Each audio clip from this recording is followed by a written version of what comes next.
Good morning. Haven't gone out to my walk yet. I was just watching one YouTube videos, and it inspired me with a musing. In the video, she was mentioning how her dad always says, "You're always going to be my little girl," no matter how old you are. And it was expressing how she didn't use this word, but this is the impression that I got, how suffocating that projection can actually feel, when you have a parent projecting this image about you, over you, and it is filled with an energy of unspoken expectation. And this is not to fault or embarrass our parents for investing themselves so deeply into our persona, and to build such a deep attachment under the label of affection and love. It's no fault of their own. This is the natural program that we have all that we all download when we come into this world. But it's a program of attachment, and because we come in with the unconscious state, it's an unconscious state of separation, of feeling separated from everything, from one another, and from what we call God. We have this software program that causes our ego to make these strong attachments to anything that gives us a sense of joy, that gives us a sense of meaning, that gives us a sense of security.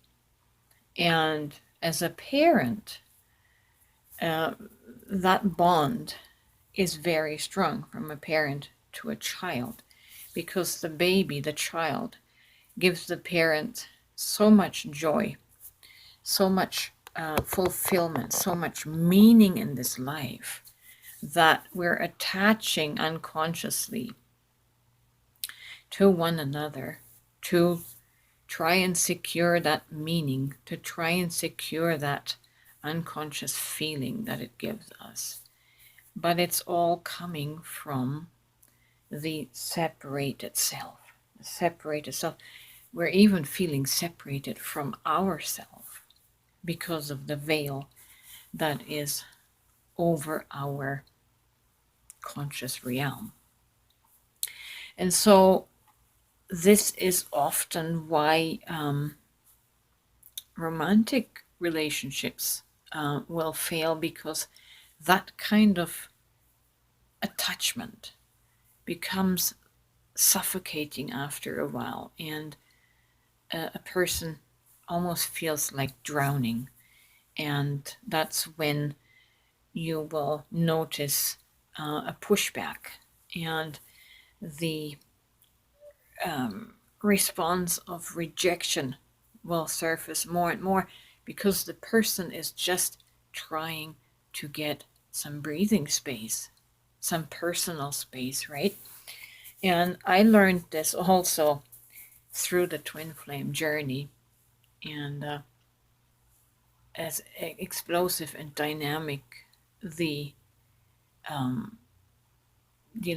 love initially was, I understood and could see and feel after a while how suffocating such a hovering type of presence can become. And the natural response is to just put your hand up and push back with rejection.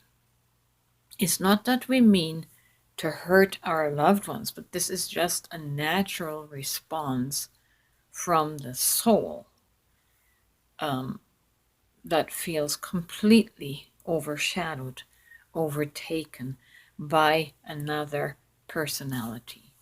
And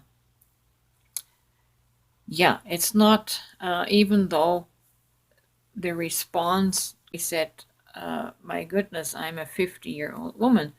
I don't want to be that cute little daddy's girl anymore.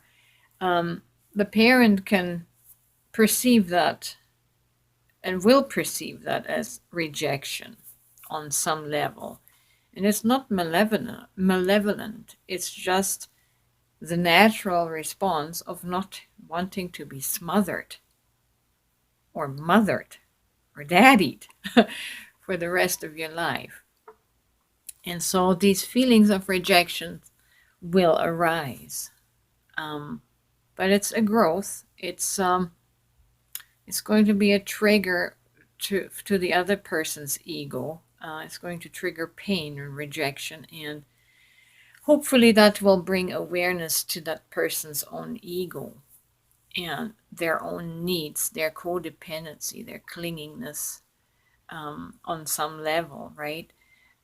We seek these connections, attachments, like I said, because of our unawareness, because we don't know who we are.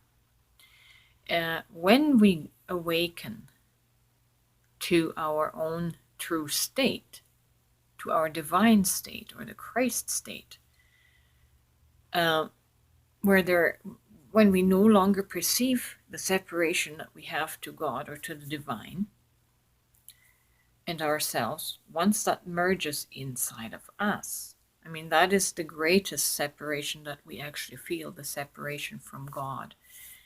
And so we use people and things to try to bridge that separation. We want to feel that closeness, right? That tightness with one another. But that is only because we experience this lack of closeness and tightness within ourselves. And once we bridge the gap, once we bridge the distance within ourselves and uh, the feigned distance to God, because you are God. The very consciousness that you are is God. You are that. Once you can bring that within yourself, you are no longer going to depend on these attachments to other people to give you that sense of security and joy and purpose and meaning in life. You will become that meaning and can then let go of the attachment and the clinginess, the clinging to other people, the codependency. And that gives everybody space to breathe then and just emote from the natural security that that brings. And our relationships will change to another level that is more secure as we love ourselves, as we become really cognizant and conscious of our essence, of our divinity, that we are complete, that we are whole, and that we are absolute, and we don't need to depend on these props and um, infringe on other people's space, right? So you can get there, but it's a lesson, and it's the lessening of the ego as our divine mind takes over more and more. Hope this helps somebody today. If you're dealing with rejection issues and detachment issues or attachment issues, keep this in mind. It stems from your disconnected self and the awareness, the unawareness of who you truly are.